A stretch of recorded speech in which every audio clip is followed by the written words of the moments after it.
They had landed on tripod legs, each having a disc-shaped pad or shoe that left the grass and all other vegetation swirled down in a counterclockwise motion.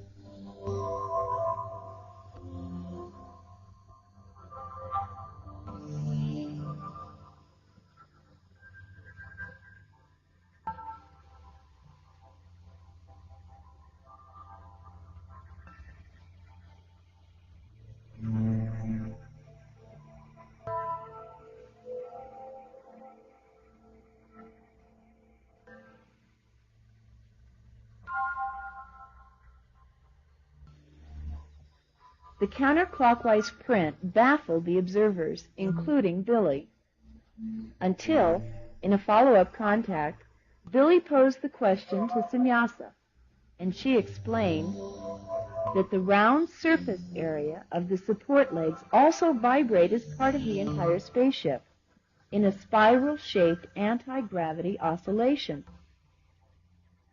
Each ship has 4 such vortex centers, 3 at the landing pads, and the 4th at the bottom center of the ship itself. This would explain the many single footprints observed in the snow during winter contacts. At this site, which Billy recorded on 8mm movie film, the grass continued to grow in a counterclockwise motion for over 2.5 months. When asked why, Samyasa explained that the anti-gravity oscillation of the beam ship is far more powerful than the normal gravitational field of planet Earth. Thus, the new force field overcomes the old gravitational field and creates in the plant life a gravitational shift, which the plant life assumes to be correct. This counter-gravity force then lingers for a period of time until it becomes weakened through age, and the Earth's gravity once again can take command.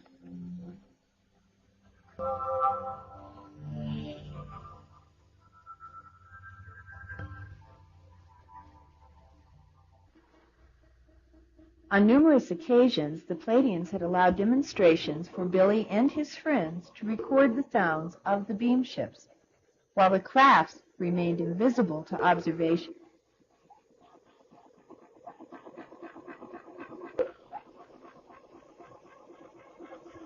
This technical phenomena first occurred at this site near Hinwil in 1975. Billy explains. The ship was about 60 or 80 yards above me. And my people, my witnesses, was 116 meters away. For them, it was impossible to see the ship. They only heard the voice of them, very, very loud. They got a headache, you know. I was directly under the ship, and I have it seen in the sky. How could they do it? I don't know. They have some invisible net. This invisible net may have been responsible for Billy's numerous disappearances during contacts. Jacobus and Herbert recount one of their experiences that took place in the summer of '77. He disappeared out there. Then we listened the sound of the ship in this area.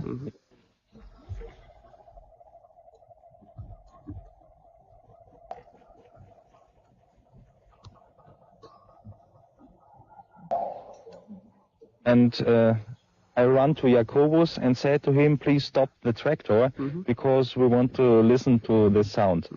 And 10 minutes after we start our work again, Billy come up this hill from the ground and say, come with me, I show you the landing tracks. They brought me back, and the ship was setting down on the earth, and there are 3 landing tracks. And I take my photo camera and goes down and made photos by these landing tracks. When the Billy disappeared out there, did you search that area? Yes, I think at first he is running around this corner this way to the wood. Yes, but he don't come out from these trees. I see. And the time was too short.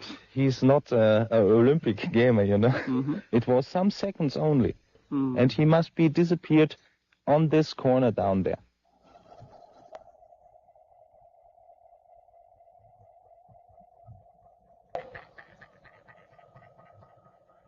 Over a dozen witnesses, including members of Billy's family, have confirmed similar experiences. Elsie Moser recalls, a few friends of us went inside the house, and then there came along a star. Billy got up from his chair and walked over the place and watched that little star, and I went too, and then that little star moved like this, and suddenly it grows to a big light, and off it went, away. And then we heard an aeroplane, and then Billy made this, and this meant he has to go to a contact. Then he put his shoes on and went outside here along this little road. And I could see him from there going down, but then a little later I walked and I couldn't see him anymore. Here, he wasn't there anymore. And then I saw the light going back after this way. Oh. Yes. one of these mysterious disappearances involved a member of our investigative team. They were all sitting there having coffee, and all of a sudden Billy jumped up, ran out that door there. Wendell ran forward, came to this door, ran outside. It was raining. Not very hard, but it was drizzling. Looked to his right, looked to his left. No Billy. Nothing. Oh. He went out. He disappeared. He disappeared. About an hour after that, the phone rang. It was Billy Meier. He was calling from Rila or one of the cities on the other side of the mountains. And he says, come and get me and bring Mr. Stevens. And so I think it was Jacobus, Poppy, Wendell. They jumped into at that time they had a green Volkswagen. They jumped into that, and they drove for about an hour, pulled into the small little village. There was a guest house there. Picked Billy up. He didn't have any mud on his boots, no water on his clothes. They brought him back here, and he said he had a contact. Oh, that's very strange. That's very Completely unusual. dry. Completely dry, no mud on his boots, nothing. What was to become the most dramatic episode of what Junichi referred to as the invisible net began on an innocent note in the spring of 1976 in a small valley known as Schmarbühl. A demonstration had been underway for Billy to film and record the craft's sound when an uninvited visitor appeared. From there behind, from the south, came a fighter, a Mirage fighter. And always he was going on to Semira's ship. She always jumps away. And that fighting was going on over the whole area from there behind. But always if the fighter comes near her, 100, 150 yards, then she jumps away. And after 20 minutes, she left. She was gone, and the fighter too left then. Oh. And I was staying here and took pictures.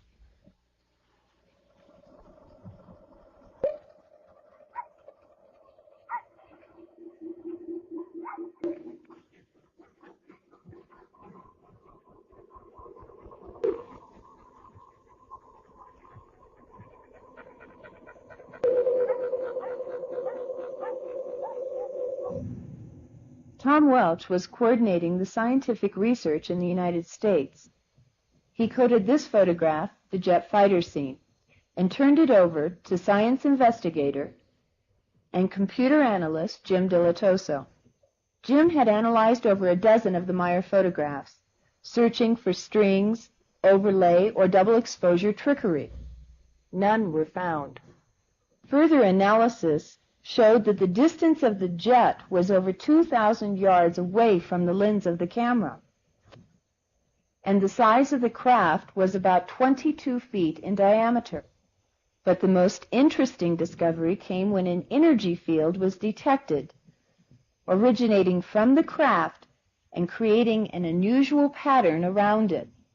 Here Jim traces this field, showing the energy engulfing the Swiss Mirage fighter. The computer analysis report concluded the Mirage fighter is definitely inside the energy field emitted by the spacecraft. Did you ask to the Air Force about this? Many times, but too by other sightings and so. But always they say, sorry, we don't know anything about that. Ah, I see. You see, we was doing several tests to see what's happened with the Swiss Army. Our group was ready up big balloons by 80 cubic meter. Very, very big balloons. And outside we put on it silver paper to reflect the waves of the radar. And near the airport, we let them go into the air. And then we send the people from us to the Air Force people to ask them if they have seen something on the radar or by their own eyes. No, nothing. It's usual answer for the Air Force. You see, today it's possible with computers to check up pictures, negatives, and everything, films. Of course, that's possible, but you see, you can't go over all the world to tell each human being this happened now on that way, that's now the truth. You can get the analysis from a computer, but the people not will believe. Right. So if they see the ship by themselves, they get the picture, then for them it is true. But if somebody else get the picture, they say that's a fake only. Right.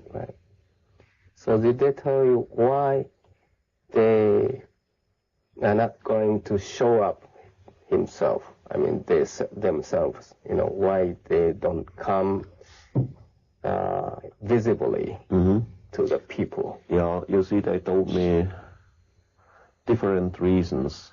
One of them is they thinks and means and says if they turn over the sky at day or night time, and the people will see them, the earth people here, they will come to be afraid. Maybe they will turn over in their mind or something like that. And it will come a panic. The other thing, they say they have to be very careful about their own weaves from their own body and about the weaves from the earth humans. If they come together, they will turn over in their mind, because they are living in every case on a very much higher level than the people here. And if they go to show them by their flying around the earth, the humans, the earth humans, they will try to catch them. They will, by the Air Force, send up planes, fighters against them, and about all that they are very afraid. But I think they have, much better science than us, so they can, protect themselves from the Air Force attack. Yes, of course, that's very easy for them. But you see, I think it isn't useful. Why they shall show them to the humans if they go to fight against them. It will make trouble for them, for us humans from this earth, and maybe for other ones. Because the Pleiadians, they aren't a single one who comes to Earth from other stars. Japan, 2 months earlier, Nippon Television Network aired their special on the Meier case to an audience of over 30 million viewers. Response had been so overwhelming that NTV asked Junichi to return to gather more information. We were saddened to see the deterioration of Billy's health, brought on in part by stress from the hard farm life, but primarily from the fact that someone had tried to assassinate him, not once, but several times. It was about 10 o'clock at night on the 10th of May, 1980, and Billy and I had just finished making some notes inside. And we walked out here, sat down on the couch together here to get some fresh air. And then I got pain to my right backside, and I was turning a little bit on this way to right side, and then came the pain very strong to the other side, and I moved it back, and in that moment we heard the shot, and I felt something here near the head pulling into the wall, and there was coming out the dirt of the wall, and I was wishing them down from my head. And then we left here to run inside to get a lantern and the pistol to run out again to see what's happened around, if you can find somebody. You couldn't find? No. Oh. And after you came here, did you find a bullet? Yeah, we was looking on the floor, Yes. checked up everything, but we can't find a bullet. And then came my daughter, Gilgamesha, kicked away the sofa here, and here behind them down on the floor was this bullet. Oh. I think it's a caliber by 7.5 millimeter. Yes. What is this bullet called? The nearest size we have is 30 caliber, but it's 7.7 meters, and Billy thinks it's a pistol bullet. It's a soft-nosed bullet with no jacket. Spreads out when it hits. It's a very weak material, very soft. So it's called dum-dum? Yes. Well, that's what we'd call a dum-dum bullet, yes. Dum-dum bullet. Oh. It's fit for this, yes. So,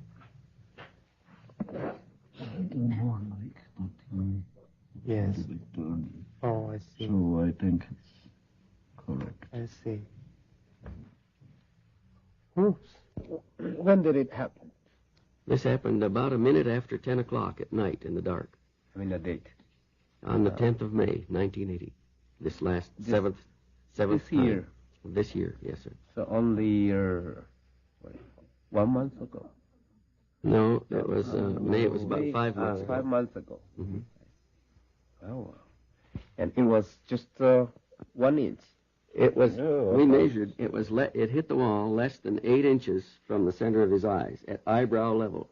You can see the hole is just about eyebrow level there. So if he, if he hadn't had the pain, yeah. he'd have been hit in the head. But is it normal to have the pain on your back? Still, it held it on for about 3-4 minutes, and then it left on that quick way how it was coming. Oh. You see, by very big danger, I get always pain in my back, and then I know there will be coming something. He said that he has had this pain before when danger is imminent. We reconstructed the next morning, and we find the footsteps behind the tree there up 3 or 4 Tracks. footprints was there. Who do you think's doing this, Billy? I don't know, someone foolish. This was the 7th time. The 7th time Billy has been shot at. There was another time when a man shot at him from nearby here. And the other time I got the shot here in, but I was warned about 1 week before for 3 times by dreams. And then Jacobus, he make me metal plates, and then I put it under the jacket, because in the dream I have seen exactly where I will be shot. And then at morning, at 4 o'clock about, I think, it was very, very dark. There was the boat Schutzbach, Hans and Konrad Schutzbach, and Jacobus together with me here behind the hills in Saddle Egg. And then falls a shot, and he came exactly here in on the metal plate. Made a hole in his jacket, dented the plate, and ricocheted out another one. And then some few minutes later, I have seen far away a soft shadow. Then I took my pistol and shot him down the hat from his Shot head. at the running man and shot the hat right off of his head. Another close call came when an assassin's bullet hit and lodged in a diary Billy was carrying in his pocket. And another when a bullet creased his sheepskin coat. As in all cases except one, he attributes dreams and other warnings as Palladian protection. But the first attempt on his life caught everyone by surprise. There were no warnings. This happens in Hinwil. I was working in the first floor in my office. I had there a printing machine, and it was about between 7 and 8 o'clock in the evening, I think. And I just was working under the light lamp by the printing machine. And then I heard a crashing from the window, and in the same moment I felt a wind here in the front of my head, very, very close. And I was pulling back, and when I was looking on the floor, I have seen it was a bullet. A small one by caliber 22. And I was running down out of the house. First I took my pistol, but was checking up everything there, but it wasn't possible to find somebody. It was at that time dark night. It was winter and very early night. Who did it? I was asking then at later time Semjase if she can find out something, but it wasn't possible for her. Then at later years, when we was living here up in Hinterschmidrütti, I got a letter from a woman, and she told me the whole story, what's happened there, and told me that she was that human who was shooting after me to kill me, because she was religious, very religious, fanatically, and was thinking I'm something like made out of the devil, and she have to kill me. That was her story, and today she belongs to us, not to the directly group, but she is a woman who is very interested now in all these cases about the UFOs and the teachings and everything. Every 2-3 months I get a phone call from her, or I come her see if I leave the place here and maybe in the next town or in Vetsikon or somewhere I can meet her. I see. And so we have contact today. At first she was a horrible enemy, and now a good friend. Right. Thank you. Another pressure point was the chilling experience he had with an unknown form of energy that turned night into day.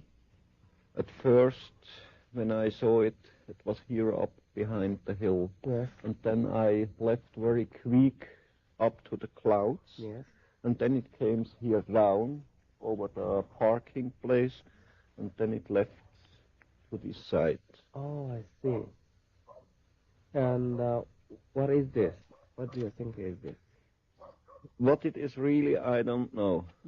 I know only it's a spaceship, a ship made out of energy, not metal or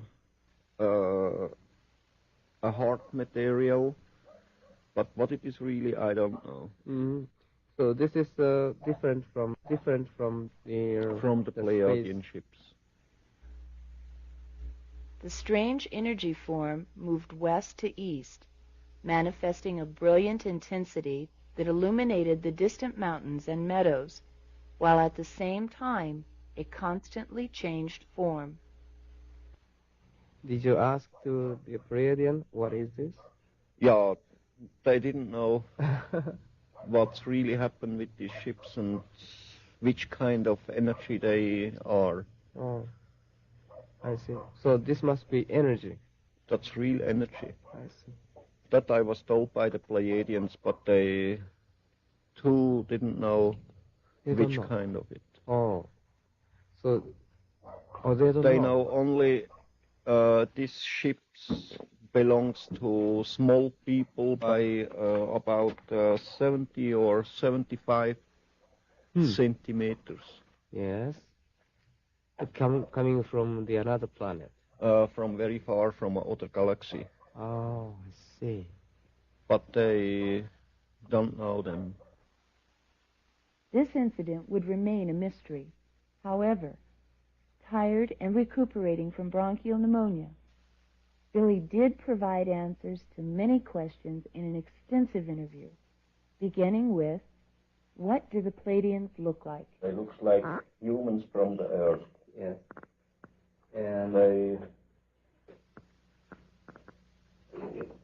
looks not strange, not like half animals or half humans. They look like really humans. is there any slight difference between? There is a small difference only with their ear lips here. Yes. They are a little bit longer than our one. Oh, how long is it? Oh, maybe 1.5 or 2 centimeters longer. But that's quite different from human to human. It's not by each one the same. And by Asket, Yes. they comes a little bit more to the front. They don't go straight down. They comes a little bit more to the front. Each time you get telepathy, you know, Mm-hmm. and you go to somewhere which they, show you, and after that, what happens? They land? Not always. Yeah. Sometimes they take me up by antigrav. When you go up by anti-gravity, do you go up a beam of light? Something like that. If you have a channel and you blow up wind A wind. and put in a feather, you have exactly the same. Describe what you feel when you've been teleported back. Maybe you've been sitting in your office and you've been clear of mind and spirit. For a moment, some few seconds, I'm I'm a little bit swindly. Are you out of breath and tired? A little sore and a little bit tired and somehow a little bit swindly. But it takes few seconds only. After maximal seconds, everything will be clear again. I asked Billy yesterday a question I've wanted to know for a long time. I asked him if any of us sitting here were with Billy and the Palladians decided to take him on board and we wanted to go on board, could we go the same way he goes? And he said, yes, we could, providing two things. One was mentally you're prepared for it and you want to go. And the second you mentioned was psychically. And the word we kept coming up with was psychic. And I'm not sure that's the right word. You have to be absolutely clear in yourself. Head and heart. Only head and heart. Okay. How many rooms they have? There is one room only. Only? Yeah. So they don't have a toilet? There is a toilet, but I don't know where. I never use it. Did you take any photographs inside of Sannyasis? They practically was all black. I can't get a clear picture.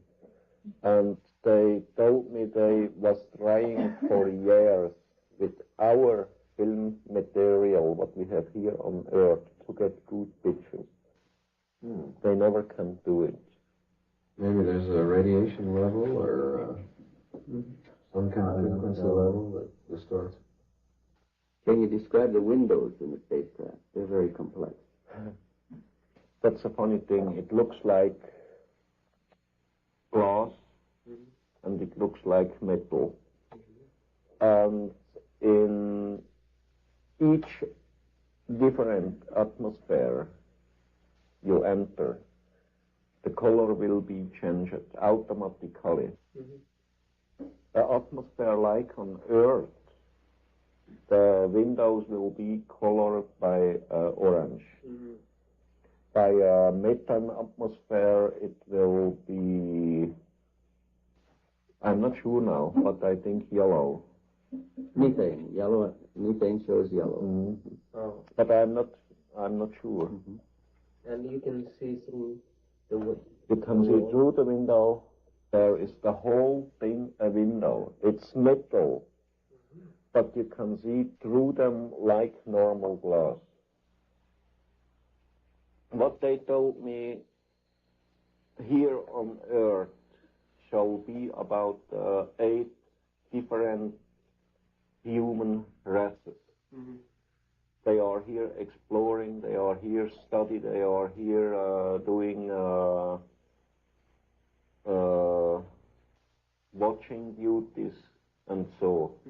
But there will be each year round about 3,000 UFOs from outside of our solar system. Some of them, they are coming from billions of light years to Earth for exploring only, or to get visiting other ones who are living here. By these 8 different human races who have stations here on Earth. Or then they had some troubles with their ships. So many kind of space people are coming. About 3,000 different types each year. 3,000 different types of UFO are coming. Yeah. Wow. One of the researchers calculated that there may be as many as 70,000 reports in a year worldwide. UFO pictures, up to this point at least, are accidental. They happen once and they're gone. So some of them are trying to destroy our Earth, or no? They have such a high civilization, and they are with technical evolution so much higher up than we here on the Earth, who has the possibility to cross the space by very, very long distances and many light years, they for sure not will be coming here to make trouble, to start a war, or to do any other wrong thing. And if there is a war here, it's very easy to stop the whole system of nuclear weapons. For them, it's very for them it's very easy, but they will do only in that moment. Yes. If it will be dangerous for themselves or for the whole system, our system or other life forms, they not have to do anything with the Earth people or the planet Earth. So if we want to destroy ourselves, it's our own business. But if we start affecting other civilizations and other life forms, then it becomes their business. I see. So, you see, if they want to change something here on the Earth themselves or by the human beings, they can do it on one way only, by force. Right. And to use force, it's for them a forbidden thing. So what is the reason why they are coming? They feel into themselves a duty because the humans on this earth from today are practically made out of their forebears and other side we are here practically brothers and sisters of them. They feel into themselves a duty because there are 2 points who are very important, or they are very important. That's the materialism way and the spiritual way. They have to work together. Not only one of them have to work. And to change this again to the real way, to the connected way by materialism way and spiritual way, they comes here again to teach the earth people. That's the only reason they have. That's their own saying. Not to bring war to earth or to bring peace to the human here on earth by themselves. If we want peace and knowledge and love and everything here on earth, we have to change everything by ourselves as human beings from this earth. On February 3rd, 1986, Billy celebrated his 49th birthday. To a great degree, his life and those of his family and friends have been traumatized by the experiences. However, the story of his encounters has touched millions of people on this planet, opening minds to the possibility that we Earth humans may not be the only thinking beings in the universe. With the Pleiadians acting as observers and occasionally nudging our senses in the right direction, perhaps we can do the rest ourselves. Edward Albert Meier is still alive today, living in Switzerland, and is now 86 years old. He's the only person to date of this current era that has had his UFO pictorial evidence sold by the famous New York auction house Sotheby's. His philosophy and beliefs are still shared today by many who listen carefully to the details of his amazing story.